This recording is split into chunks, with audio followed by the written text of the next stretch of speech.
A rescue center in Joplin tries to deal with a continuing influx of dropped-off animals. Plus, a candidate for Missouri's highest office hosts a meet and greet in Southwest Missouri today. And former President Donald Trump campaigns in the battleground state of Georgia to survey storm damage caused by Hurricane Helene, while Vice President Kamala Harris campaigns in Michigan. I'm Willie James Inman in Washington with details. The 4 states' most watched news starts now. Golden Paw in Joplin has had 18 dogs dumped in front of their business in the span of the last 2 days. This is KOAM News at 5. I'm Anthony Saviello. The facility is overwhelmed by the number of dogs being dumped. The Joplin Humane Society is not accepting dogs due to overcapacity, which makes it difficult to find a place to put the dogs. The owner of Golden Paw wants to remind people to spay and neuter their pets to prevent issues like this. Now, I have to give credit to the director of Joplin Animal Control, but he spent his whole day trying to find a place for 7 dogs. It's heartbreaking. It's heartbreaking. The Joplin Humane Society says they are looking for community support through more foster homes, pet owners reclaiming their dogs, and adoptions to make space to help more animals in need. We'll check in with Chief Meteorologist Doug Heddy for a first look at weather. Yeah, and it turned out to be another hot one for us today. Temperatures, again, tied another record 2 days in a row. 91 was our high, 63 is where we started. Average high 75, but that record 91 set back today. And 1963 still sitting at 91, 92 in Pittsburgh, 92 Anderson, Bella Vista, 91 in Stockton. Fort Scott 90, 93 in Parsons. Bonita is sitting at 94. Clear skies, we'll stick with the clear skies as we go through the overnight hours for us tonight. In fact, we're going to have pretty much clear skies all weekend long. Of course, it's Friday evening. That means 4-state Friday night high school football. Kind of warm, but a good evening. 84 at kickoff, 76 by the fourth quarter. Of course, we're going to look at your weekend forecast here in just a bit. All right, Doug, thanks. Missouri Lieutenant Governor Mike Kehoe made an appearance in Southwest Missouri today. Kehoe, who is running for governor of the Show Me State, hosted a meet and greet event with supporters in Joplin at the Jasper County Republican headquarters. With the general election just 31 days from now, the gubernatorial candidate stresses the importance of learning the details about what's on the ballot. It's important because of our state's veterans. We have one of the largest populations of heroes in this state. They gave everything for us to be able to have this right. And so a good way to honor them is to make sure we exercise that opportunity that we have. If you have any questions concerning the upcoming election, just head over to KOAMnewsnow.com/elections, where we've provided plenty more information. Former President Trump is touring storm damage in Georgia and repeating false claims that the Biden administration used disasters to help illegal immigrants, while Vice President Harris is in the battleground state of Michigan accusing Trump of being anti-union. Willie James Inman has more details from the White House. Former President Donald Trump got a briefing from emergency managers responding to the damage from Hurricane Helene. I'm worried about the people, not the vote. I'm worried about the people. A lot of people missing. It's a bad one. This was a bad one. Bad storm, maybe the worst. Trump accused the Biden administration of using disaster relief to help migrants without proof. $1 billion was stolen from FEMA to use it for illegal migrants, many of whom are criminals, to come into our country. And FEMA's now busted. They don't have any money. Vice President Kamala Harris is campaigning in Michigan today, touting today's jobs report, which shows the U.S. economy added more than 250,000 jobs. And she's also warning that if Trump wins, auto jobs will be lost. Thousands of Michigan auto workers lost their jobs. And now he is making the same empty promises to the people of Michigan that he did before, hoping you will forget how he let you down. Trump has accused Harris and President Biden of lying about the job numbers to help in the election. We created 730,000 manufacturing jobs and announced the opening of more than 20 new auto plants in the United States. And we did it by investing in American industry and American workers. Harris also touted union collective bargaining as being responsible for the quick end to the dock workers' strike. Willie James Inman, CBS News, the White House. Still ahead, finding diseases through genetic screening. Screening for rare diseases before it's too late. I'm Tina Kraus with how researchers hope new genetic testing on newborns will help improve lives. Plus, how AI could help detect breast cancer faster. Topping today's Health Watch, newborn babies are tested for dozens of genetic disorders, but researchers are expanding screening to look for more than 200 rare conditions. They're hoping to speed up diagnosis and treatment. As CBS's Tina Kraus reports from London. At just 1 day old, Amelia is already making her mark in England as one of the first of 100,000 babies to have their entire genetic code sequenced to spot rare diseases. It was no-brainer because Amelia will be tested for 200 different genetic conditions, so she will benefit, but also will contribute to the wider research population. Researchers took a sample of Amelia's blood from her umbilical cord that will be tested to look for faulty genes in her DNA. Scientists will only screen for disorders that develop in early childhood and have effective treatments. And the treatments and interventions which are available for all of these conditions can have a dramatic impact on that child. They can reduce the symptoms, and in some cases, they represent a cure. I'm so excited. Yeah. 2 years ago, Joshua Curtis was full of life. He's now 9 years old and can no longer walk or talk. His condition, a rare brain disorder called MLD, is one that will now be screened for in the study. Joshua's mother is urging all parents offered the test to take it. Speaking as a parent who is losing their child day to day, do not even hesitate. If you can save your child's life, that is more important than anything in this world. If Joshua's condition would have been detected at birth, he may have been cured, but now the damage cannot be reversed. Joshi. Researchers hope screening for more conditions sooner will give newborns the strongest start possible to living their best life. Tina Kraus, CBS News, London. Well, flu season has already been underway in the Southern Hemisphere, and the CDC says data shows the 2024 vaccine reduced the risk of flu-associated hospitalization by 35% in 5 South American countries. North America could see similar benefits if the same flu strains migrate here. The CDC recommends that all eligible people 6 months and older get an annual flu shot. Many think of vaping as a safer alternative to smoking, but more data shows that e-cigarettes could come with real health risks as well. A USC study published in the Journal of the American Heart Association found that nicotine-containing e-cigarettes can age the vascular system, harming blood vessels.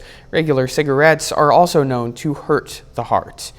Artificial intelligence may help detect breast cancer even before it forms. A study published in JAMA Network Open suggests that AI is able to help predict which women are likely to develop breast cancer 4 to 6 years before it's first detected. Researchers say AI algorithms could be a key tool to identify high-risk patients for extra screening and treatment.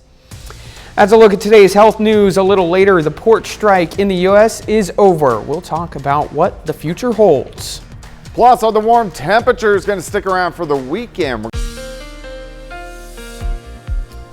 Well, of course, it turned out to be a hot one once again for us today. Tied record highs. It looks great out there right now. Nice shot of our Indigo Sky Casino and Resort just outside of Seneca, Missouri. Crystal clear blue skies, and that's what we're going to see as we go through the evening hours. Also, it's Friday, so of course we have Forest State Friday night high school football. A little warm, but it looks good. 84 at kickoff, 76 by the fourth quarter. Pretty much clear skies. Had a weak little front that kind of dropped into our northern counties. Put the brakes on. It's actually going to lift back toward the north as we go through the weekend. But 91 Carthage, 92 Anderson, 91 in Bentonville. We have 94 in Veneta, 90 in Chanute, 87 in Yates Center, just a hair cooler. It's 91, 7th and Rangeline, southerly winds at about 5 to 10 miles per hour. And a little light breeze, south winds, kind of at about 5 to 10 across the region. These will pick up a little bit as we go into the weekend. We'll have gusts kind of 20, maybe upwards to 25 at times as we go into Saturday. And then they're going to switch out of the north as we go into Sunday as we draw in another weak cold front across the region. Clear skies, nothing going on. It's fine if you're going to get outside this evening. Entire Central Plains look pretty good. And if you look west, not a whole bunch going on. We get a little storm system which is moving in to the Pacific Northwest. But besides that, look where our jet stream is. Kind of dips, Pacific Northwest goes up into Canada. So until this jet stream moves down here, we're not going to get any big storm systems across the region. Let me walk you through the weekend. For us tonight, dropping back low to mid 60s, clear skies. On your Saturday, plenty of sunshine, mid 80s by noon, near record highs again during the afternoon, 91, 92 degrees across the region. Saturday night, clear skies again, light southerly wind across the region, lower 60s for overnight lows. Let's go into your Sunday. Looking pretty good. Sunny skies, winds switch around out of the north, a little bit cooler, high temps into the mid 80s by the time Sunday rolls around. All right, breaking it down, 92 tomorrow, 85 Sunday. It's going to be a nice evening. So a really good October weekend. It's just a little bit hotter than what we'd like to see this time of the year. All right, let's go down the road. Here's our next storm system. Clips across the Great Lakes as we head into late Sunday and Monday, drags a front through.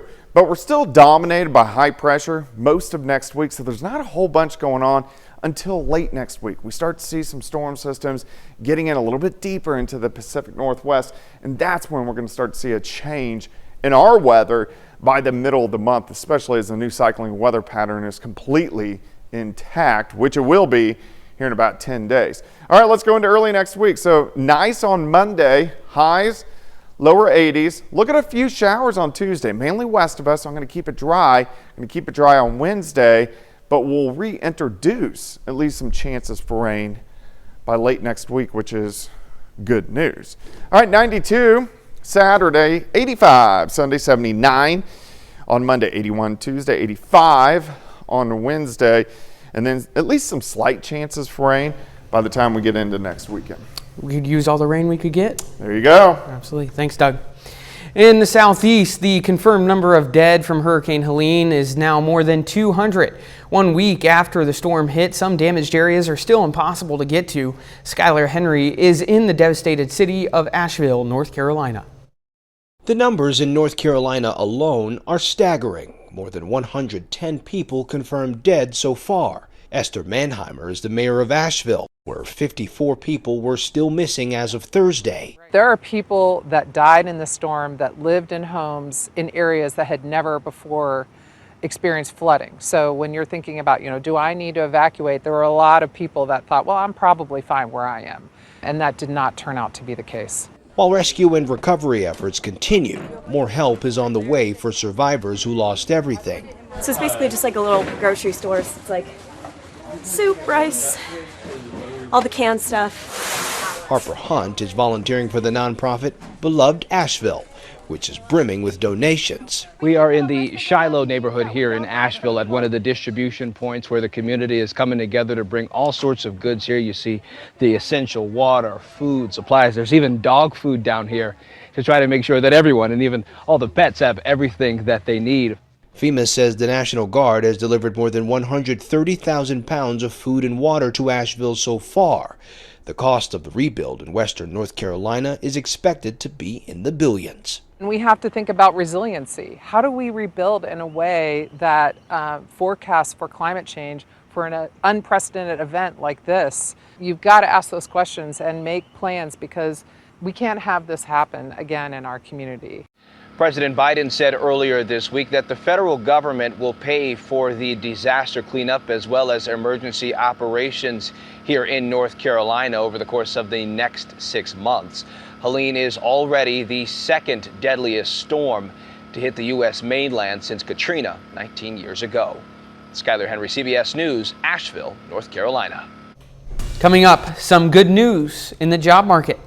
It's a better than expected jobs report. I'm Joe. Topping today's Consumer Watch, good news for people looking for a job. The labor market is growing faster than expected. CBS News' Jolene Kent has a look inside the numbers. U.S. companies continue to add more workers. That's good news for job seekers like Jonathan Orr, who came to this recent job fair in Columbus, Mississippi. Well, today I came with my interview questions so I could be prepared, came with my resume and just good energy. The Labor Department says the economy added 254,000 jobs in September, 100,000 more than analysts anticipated. The unemployment rate ticked down to 4.1%.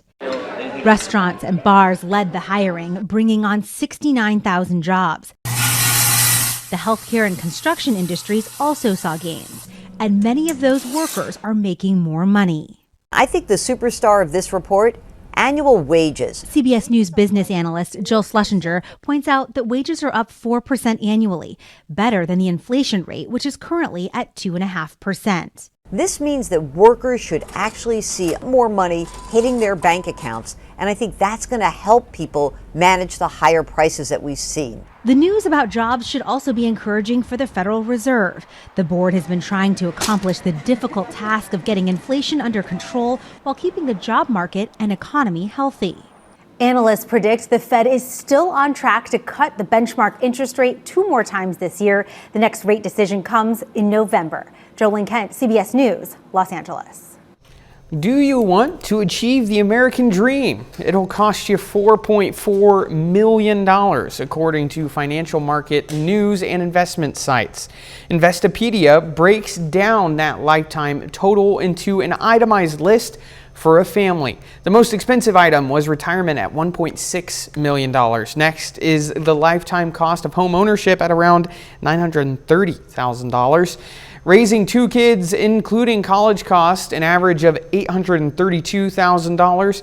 Other items included were vacations, pets, weddings, and funeral expenses, as well as monthly payments on 2 new cars. The U.S. economy and consumers nationwide can now breathe easy. Port workers left the picket line and punched their cards today. John Lawrence has more.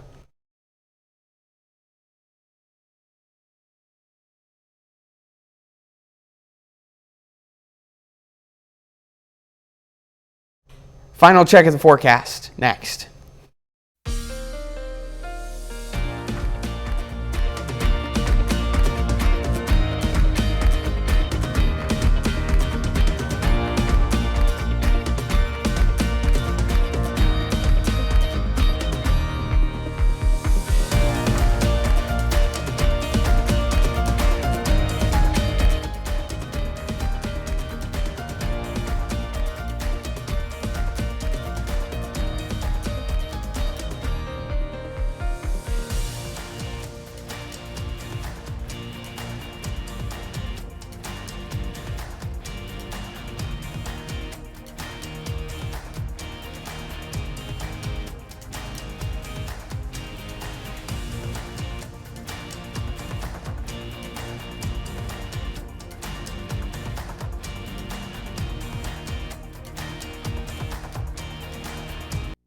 Up next on the CBS Evening News, how the issue of fracking could be a deciding factor this upcoming election.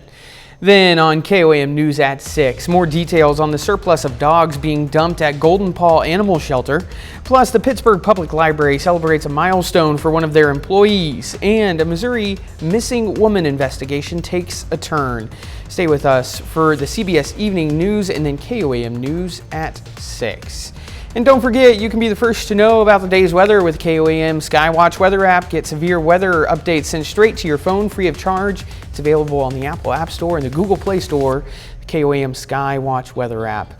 Not the temperatures you'd associate with October right now. No, 2 days in a row we've had record highs across the region, tied a record high once again for us today. 92 tomorrow, 85. On Sunday. So it is going to be a warm weekend. A little bit cooler Monday and Tuesday. Maybe some rain chances trying to get in here late next week and next weekend, which we need. Yeah, absolutely. Well, thanks for joining us. The CBS Evening News is next. Of course, we'll be right back here for KOAM News at 6. We'll see you then from all of us here. Have a great night.